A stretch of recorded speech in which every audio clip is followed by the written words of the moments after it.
Hello दोस्तों, स्वागत है आपका अपने चैनल ज्ञान दर्शन बुक रिव्यू में। आज के इस वीडियो में हम बात करेंगे राजस्थान का इतिहास, जो कि प्रारंभ से एकीकरण तक का है। इस बुक का हम कंप्लीट रिव्यू करेंगे। ये बुक नाथ पब्लिकेशन द्वारा प्रकाशित है, जो कि नवीन जिलों और संभागों पर आधारित है। ये बुक का द्वितीय और नवीन परिवर्तन संस्करण है, जो कि हाल ही में प्रकाशित हुआ है। तो इसके इंडेक्स की बात करें तो इसका इंडेक्स ये आप कुछ इस प्रकार है, देख सकते हैं। और कुल इसमें आपको 20 बिंदु और टोटल पेज 228 मिलेंगे।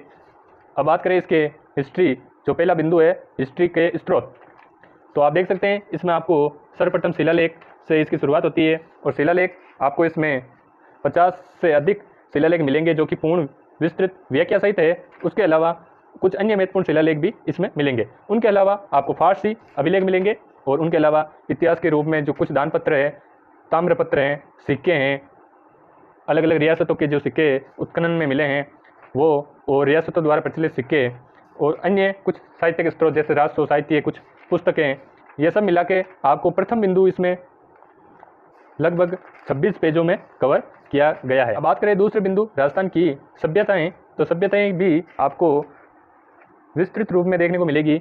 आप देख सकते हैं जैसे कालीबंगा है, तो कालीबंगा का पूर्ण परिचय, उसकी विशेषताएं और साथ में कुछ प्रमाण क्या विशेष है, वो सारी चीज़ें मिलेगी।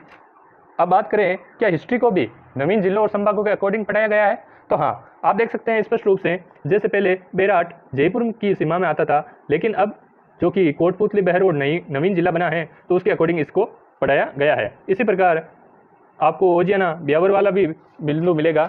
इसी भांति आपको देख सकते हैं जहाँ भी आवश्यकता हुई है नवीन जिलों और संभागों की, उसी को आपको अपडेट के साथ इसमें दिया गया है। उसके अलावा हिस्ट्री में कोई चेंजेस नहीं होते हैं, ना होंगे, और सिर्फ आंकड़े हैं, वो आंकड़े आपको इसमें नवीन मिलेंगे। आप देख सकते हैं स्पष्ट रूप। अब बात करें हिस्ट्री इसमें किस प्रकार, जो कि राजवंश है, राजवंश इसमें किस प्रकार से पढ़ाया गया है, क्योंकि हिस्ट्री की बहुत सी पुस्तकें मार्केट में प्रचलित है, और जितनी ज़्यादा बुकें होंगी उतना ज़्यादा कन्फ्यूजन होगा।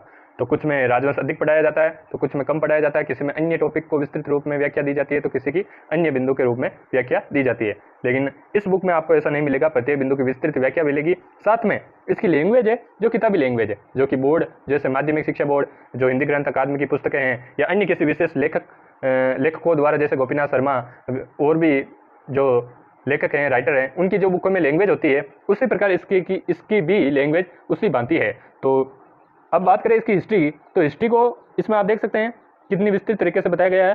पहले महाराणा कुंभा का जो टॉपिक स्टार्ट होता है, तो उसके जन्म के बाद उनकी उपाधियाँ, वो कब राजा बने, उनके अलावा उनकी सफलताएं, उनके युद्धों में कितनी सफलताएं हुई, वो सफलताएं वो भी क्रमवार तरीके से बताई गई है। जैसे आप डेट पर ध्यान दीजिएगा, 1438, उसके बाद 1453, और उसके बाद आप देख सकते हैं जैसे ये युद्ध कब हुआ, और उसके बाद ये जैसे 1446 से 56 तक, ये चीज़ें क्रमवार तरीके से आपको हिस्ट्री पढ़ाई गई है। चंपानेर संधि, उनके अलावा उनकी सांस्कृतिक उपलब्धियाँ, उनके अलावा एक विद्वान रूप में उन्होंने क्या क्या किया, कौन से ग्रंथों की रचना की, किनका उनके बारे में क्या कहावतें हैं, और उनका देहांत कब हुआ, ये सारी चीज़ें आपको एक ही सीक्वेंस में और क्रमवार के रूप में देखने को मिलेगी। अब बात करें अन्य बिंदु की, जैसे इसमें राजवंश को 120 पेजों के मध्य में आपको पढ़ाया गया है।